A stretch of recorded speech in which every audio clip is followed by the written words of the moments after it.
Hello folks, it is me Seamus back with another video. In today's video we're going to be doing another interview with Solar Games, a sequel to the last one, about the process of developing a Five Nights at Freddy's fan game, and maybe you can learn a few tips on how to make your own.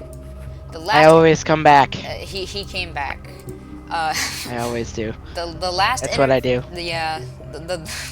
the last interview was more talking about how we make the games, but now we're going to be going into the development process. How do we make our renders? What software do we use, and what are our preferences, and how we do it all. So we will now reveal that right now. So some of the common basics of making a FNAF fan game.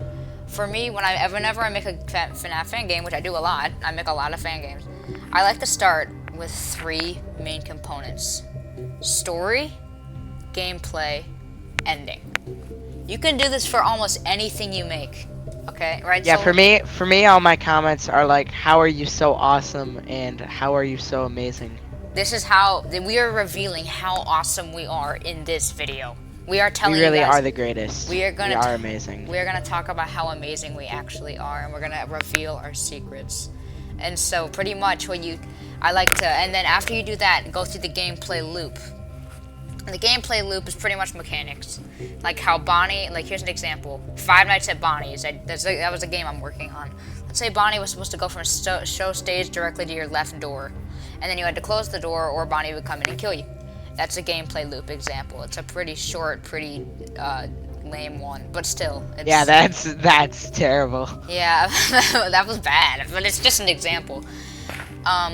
So that's a good example of how you can start with the main basics of what you need to think of while developing your fan game.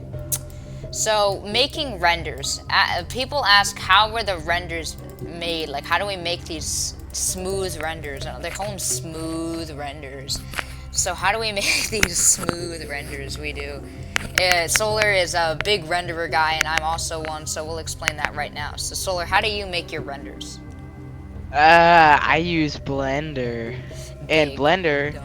Blender is well, Blender is very complicated, but when you get the hang of it, it's pretty good.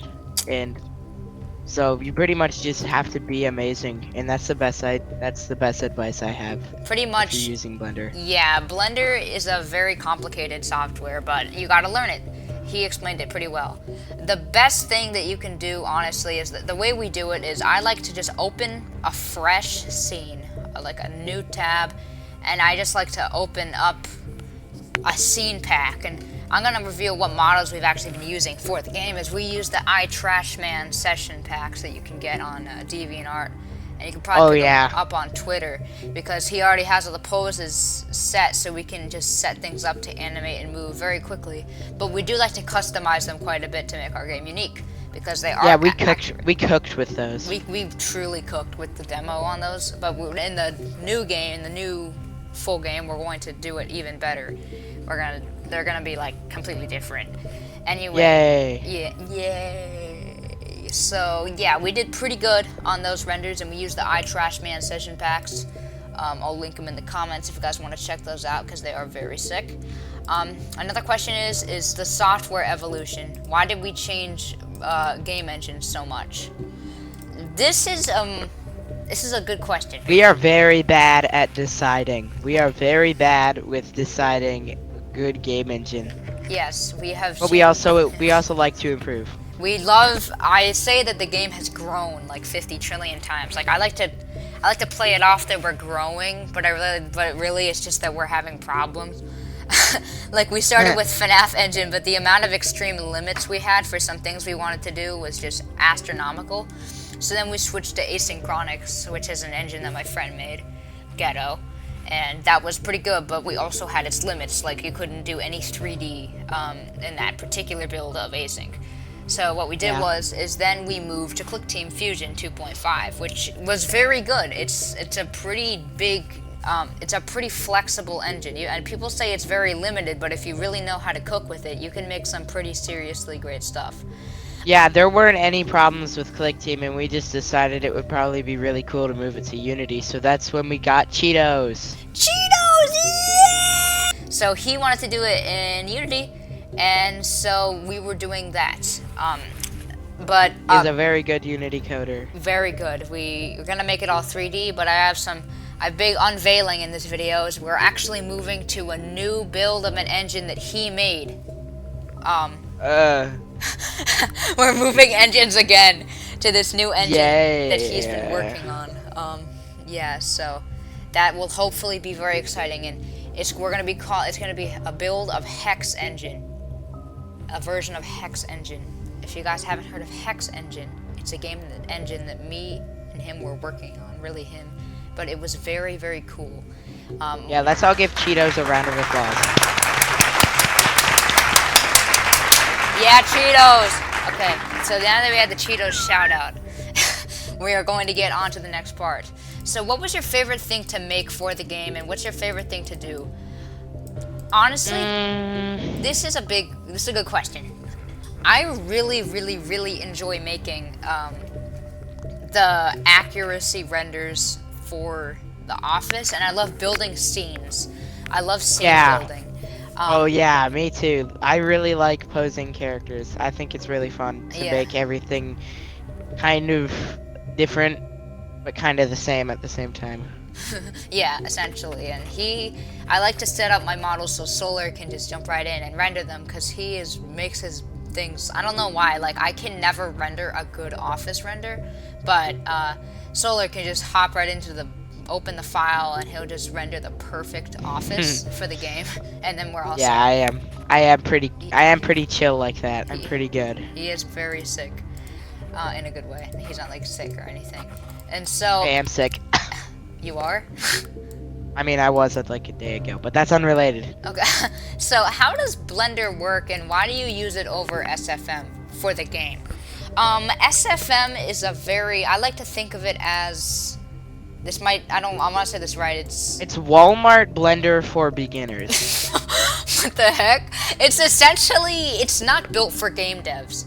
I was talking to James Dev, who was a developer on Five Nights at Freddy's in real time, and he says that it's good for making, like, if I remember correctly, it's good for making meme videos, but it's not good for making video games.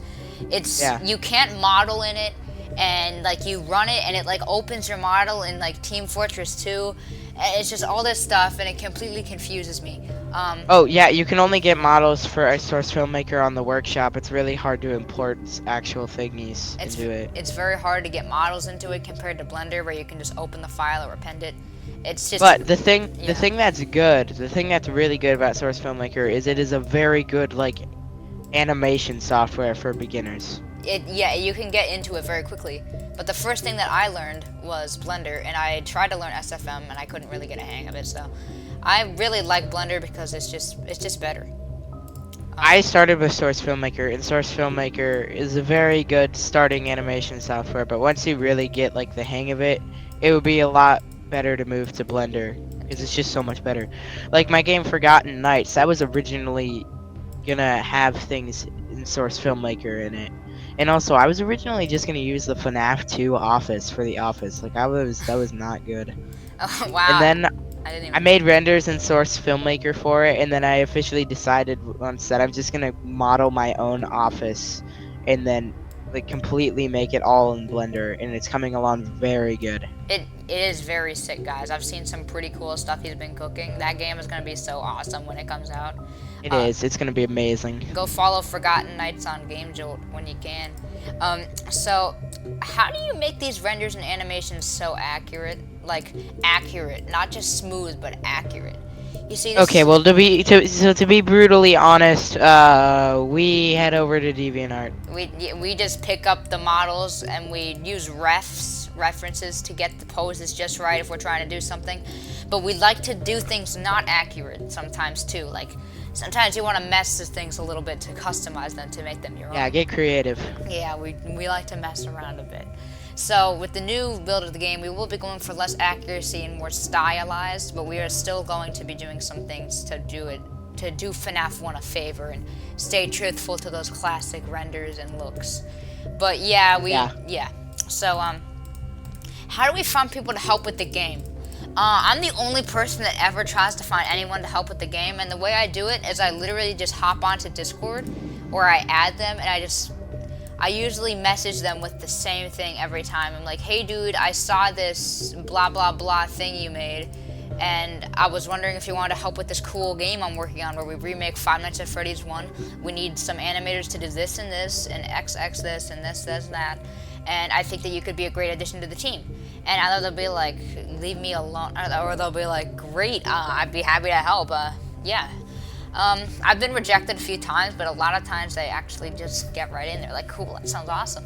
And usually when they do, they'll enjoy their time with the game, and we do great. So honestly, it's just getting out there and just asking people when you can, and do what you can to just find the right people and make sure that they're good people, because you don't want to ask the wrong people. You need to do a little background check and make sure, like, look on their socials and make sure they're not like sus. Just Yeah, to be when sure. we've asked some wrong people before, like B22, which we talked about in the last interview. That was bad. Like, you don't want to That hire was a bad. V22. You don't want to do that. We do not want to hire him.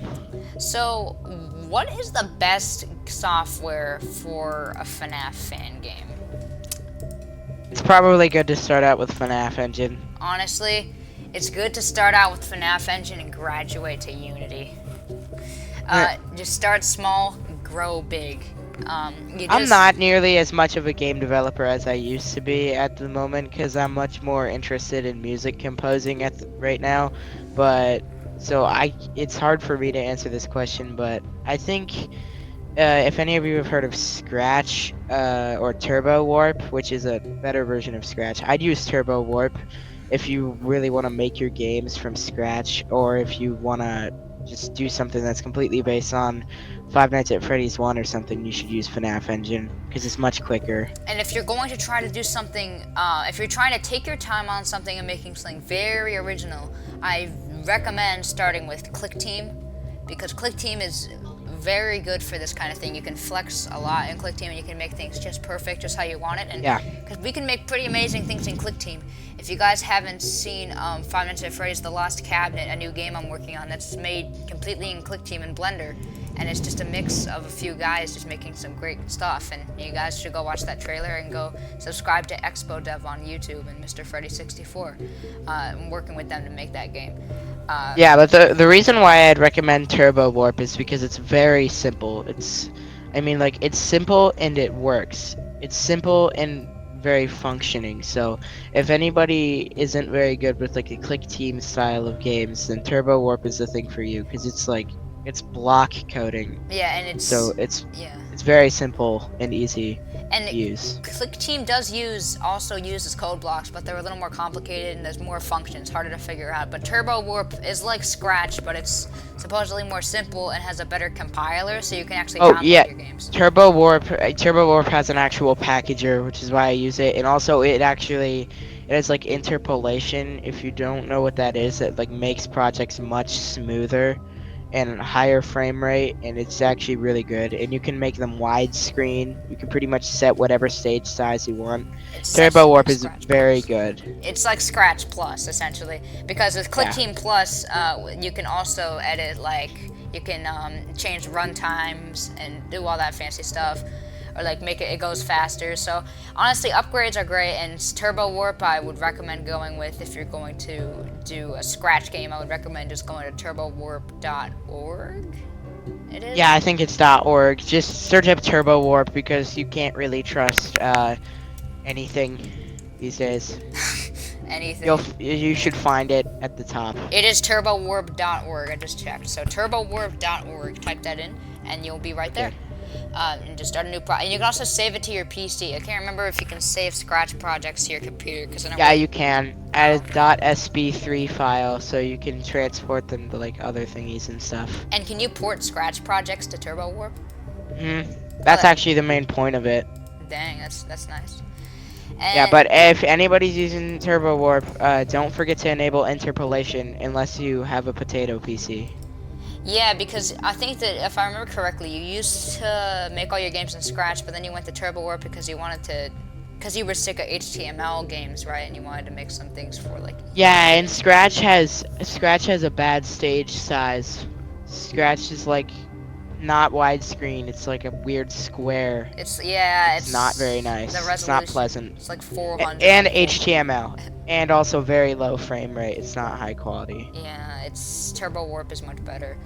Um, but if you're really getting skilled, and you might want to just move up to Unity. You can make 2D games in Unity.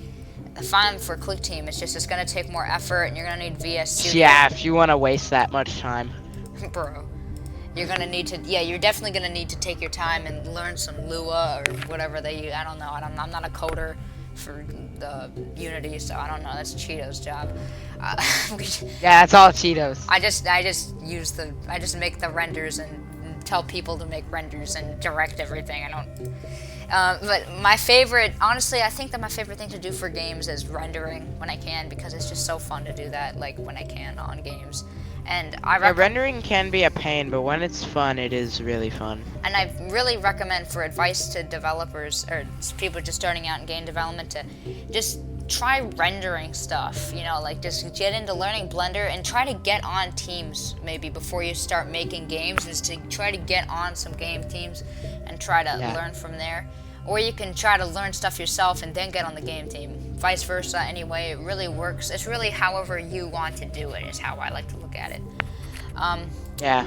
Now here is advice to new game developers is the other question that they want. Any advice, Solar? What would you say?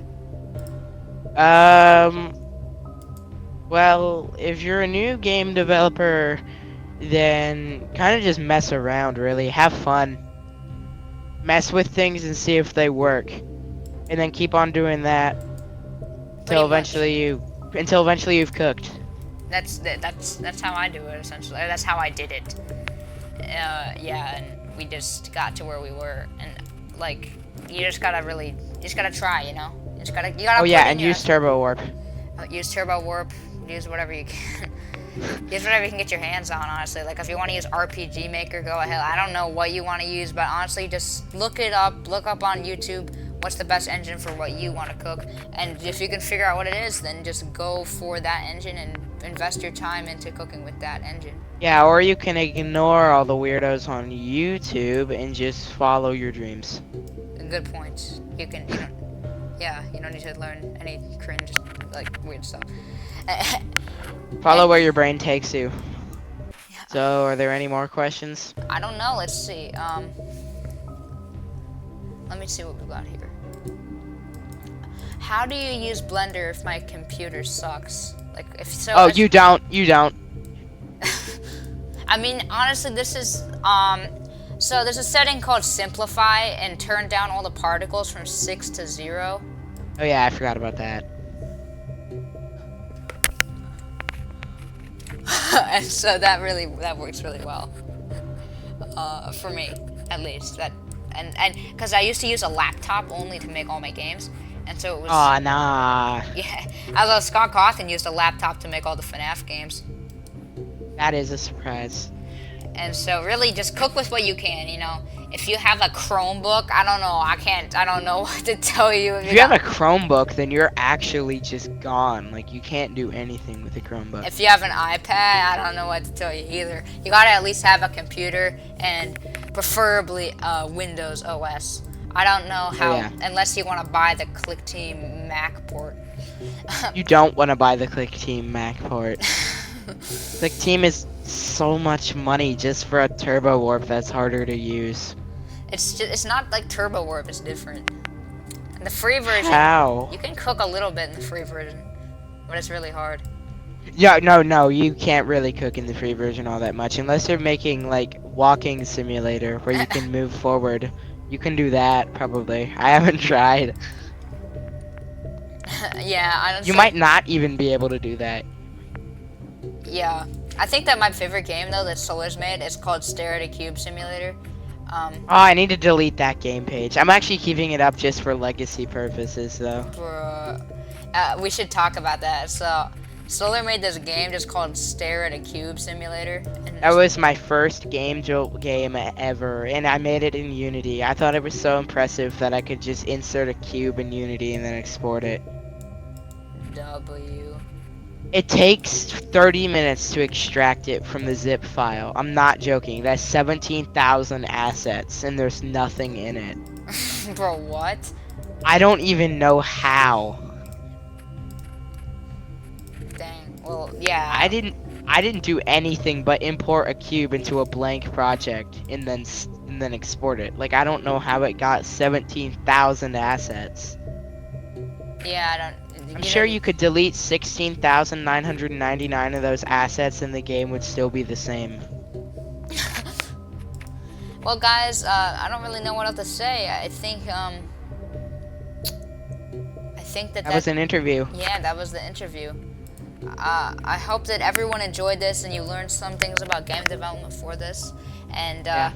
I hope you enjoyed the interview, and maybe we'll have another one out soon for you guys. So, Peace out. peace And my out. birthday's tomorrow. Give me a present. Yay! Well, happy birthday, Yay. Solar. I didn't even Yay. know. I feel like a jerk, but anyway, whatever. So guys, comment happy birthday, Solar. Yay. And follow him on Game Jolt, and we'll give him a birthday. Don't feel like a jerk. You don't need to feel like a jerk. Yeah. All right. So, guys, have a great day. It is the end. In the end. See you on the flip side.